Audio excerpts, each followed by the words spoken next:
ለአራት ዓመታት ያህል አንድ አካባቢ በዝምታ ውስጥ ደም የፈሰሰ ቆይቷል።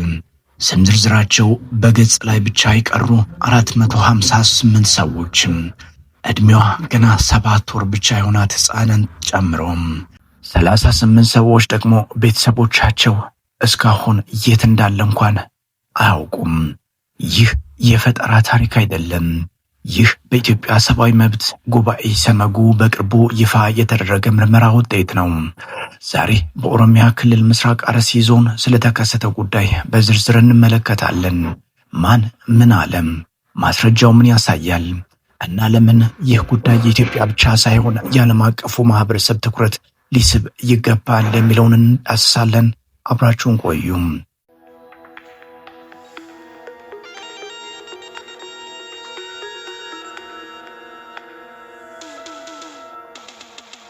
ኢሰመጉ መንግስታዊ ያልሆነ የሰብአዊ መብት ተሟጋች ድርጅት ሐምሌ 19 ቀን 2018 ዓ.ም እሁድ ዕለት ባወጣው ባለ 37 ገጽ ሪፖርት በኦሮሚያ ክልል ምስራቅ አርሲ ዞን በተለያዩ ወረዳዎች ስለተፈጸሙ የሰብአዊ መብት ጥሰቶች ዝርዝር መረጃ አቅርቧል።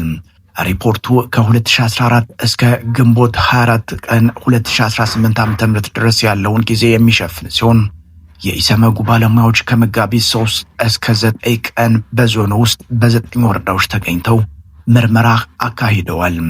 ከነዚህ ወረዳዎች መካከል ሸርካ፣ መርቲ፣ ቆንሆሎ፣ ዋቤና አስኮ ይገኙበታል። ምርመራው በአካባቢው ተገኝቶ ማስረጃ በማሰባሰብ ላይ የተመሰረተ ነው።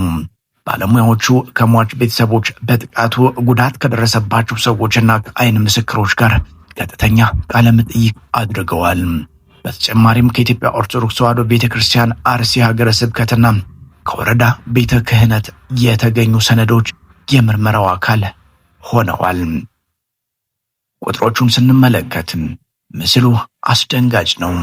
በ9 ወረዳዎች ውስጥ በአጠቃላይ 458 ሰዎች ተገድለዋል ተብሏል። ከነዚህ ውስጥ 4ቱ የአካባቢው ነዋሪዎች የነበሩ የመንግስት ሚሊሻ አባላት ሲሆኑ የቀሩት ሟቾች ንጹሐን ዜጎች እንደሆኑ ሪፖርቱ ይገልጻል። ኢሰመጉ ከ349 በላይ ሟቾችን በስም ለይቶ የተገደሉበትን ስፍራና ዕለት በዝርዝር አካቷል። ከዚህ በተጨማሪ በጥቃት ከተገደሉት መካከል የ7 ወር ሕፃን ጨምሮ የ67 ሰዎች ፎቶግራፍ ይፋ ተደርጓል። ከግድያ በተጨማሪ ሪፖርቱ ስለ እገታም ይናገራል። አንዳንድ ታጣቂዎች ገንዘብ በመጠየቅ ሰዎችን ማገታቸውን፣ የማስለቀቂያ ገንዘብ ከተከፈለ በኋላ የተፈቱ ቢኖሩም ገንዘቡ ቢከፈልም እንኳን የተገደሉ ሰዎች እንደነበሩ ተጠቅሷል። 38 ሰዎች ደግሞ ታግተው ያሉበት ሁኔታ እስካሁን አልታወቀም። ከዚህ ባሻገር ንብረት ውድመት፣ የአካል ጉዳት፣ አስገድዶ መሰወር፣ በአብያተ ክርስቲያናት ላይ ዝርፊያና በርካታ ቤቶች መቃጠላቸው በሪፖርቱ ተመዝግቧል። እነዚህ ጥቃቶች ስጋት የፈጠሩባቸው ነዋሪዎች ወደ አጎራባች አካባቢዎች ተሰደው በከፍተኛ ችግር ውስጥ እንደሚገኙም ተገልጿል። ኢሰመጉ በአርሲ ዞን የተፈጸሙትን ጥቃቶች ማንነትንና ሃይማኖትን መሰረት ያደረጉ ሲል ገልጿቸዋል። ድርጅቱ በተለይ የኢትዮጵያ ኦርቶዶክስ ተዋሕዶ እምነት ተከታዮች ኢላማ ተደርገው ጉዳት እንደደረሰባቸው ጠቅሷል። በዚህ መሰረት ኢሰመጉ ለሁለት ጉዳዮች ጥሪ አቅርቧል። የመጀመሪያው የፌዴራልና የኦሮሚያ ክልል መንግስታት ጥቃቶቹን የፈጸሙትን አካላት በሕግ ተጠያቂ እንዲያደርጉ ነው። ሁለተኛው ሆነ ብለው እንዲሁም በቸልተኝነትም የሕግ ግዴታቸውን ያልተወጡ የመንግስት ጸጥታና የአስተዳደር አካላትን ለሕግ አቅርበው ተጠያቂ እንዲያደርጉ ጠይቋል። የክልሉ መንግስት የተፈናቀሉ ነዋሪዎች በፈቃደኝነት በክብርና በደህንነት ወደ ቀያቸው እንዲመለሱ ሁኔታዎችን እንዲያመቻች፣ እንዲሁም ክልሉ ጥቃቶቹን መቆጣጠር ካልቻለ የፌዴራል መንግስት ጣልቃ ገብቶ የንጹሐንን ዜጎችን የመኖር መብት እንዲያስጠብቅ ኢሰመጉ አሳስቧል። እንደ ማንኛውም ውስብስብ ግጭትም በዚህ ጉዳይ ላይ የተለያዩ ወገኖች የተለያዩ ትርክቶች አሏቸው። ገለልተኛ ሆነን እነዚህን ሁሉ እንመልከትም። የፌዴራል መንግስትና የኦሮሚያ ክልል ጥቃቶቹን የፈጸመው በተለምዶ ሸኔ እየተባለ የሚጠራው የኦሮሞ ነጻነት ሰራዊት እንደሆነ ይናገራሉ። የኢትዮጵያ ሰብአዊ መብቶች ኮሚሽንም በግንቦት ወር ለተፈጸመው ጥቃት ይህንኑ ታጣቂ ቡድን ተጠያቂ አድርጓል። የኦሮሚያ ነጻነት ሰራዊት በበኩሉ ይህንን ውንጀላ ውድቅ ያደርጋል። ጥቃቶቹን የሚፈጽሙት መንግስት በእኛ ስም ያሰማራቸው ታጣቂዎች ናቸው በማለት ይከሳል።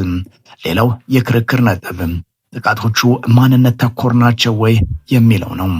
ከጥቃት የተረፉ ነዋሪዎች ጉዳቱ በአብያተ ክርስቲያናት ላይ ጭምር በመድረሱ ጥቃቱ ማንነት ተኮር ነው ብለው ያምናሉ። ይህንን አቋም የኢትዮጵያ ኦርቶዶክስ ተዋሕዶ ቤተክርስቲያን ፓትርያርክ ብፁዕ ወቅዱስ አቡነ ማትያስ በተደጋጋሚ በወጧቸው መግለጫዎች አጠናክረውታል።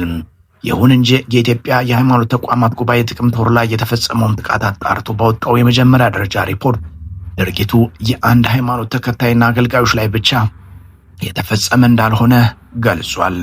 የጠቅላይ ሚኒስትር ጽሕፈት ቤት በበኩሉም ግንቦት ወር ላይ የተፈጸሙ ጥቃቶች ዓላማ በኢትዮጵያ ውስጥ አለመረጋጋትንና የምርጫ መስተጓጉልን መፍጠር እንደሆነ አስታውሷል።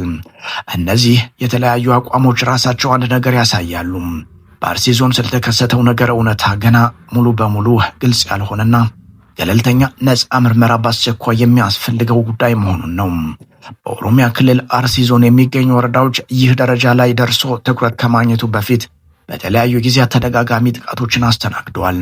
ለምሳሌ በዚህ ዓመት ብቻ ቢያንስ በጥቅምትና በግንቦት ወራት በተፈጸሙ ጥቃቶች ነዋሪዎች ተገድለዋል። ይህ የሚያሳየው ችግሩ ነጠላ ክስተት ሳይሆን ለረጅም ጊዜ የቀጠለና ስር የሰደደ የደህንነት ክፍተት መሆኑን ነው።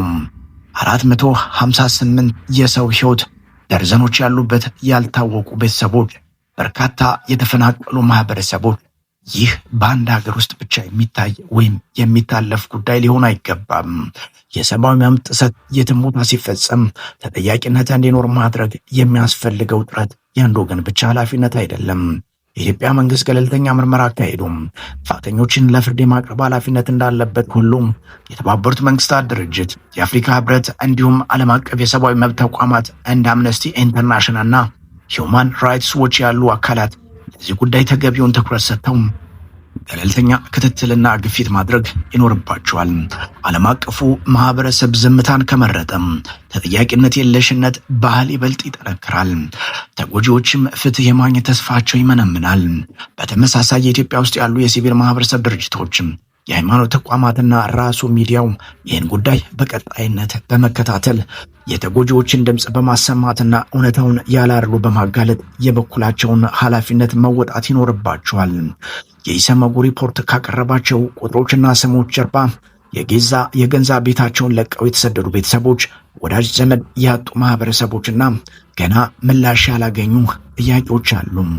ይህ ዘገባ የሚያሳየው ነገር አለ። በአርሲ ዞን የተከሰተው ነገር ግልጽ፣ ገለልተኛና ፈጣን ምርመራ የሚያስፈልገው መሆኑን ነው።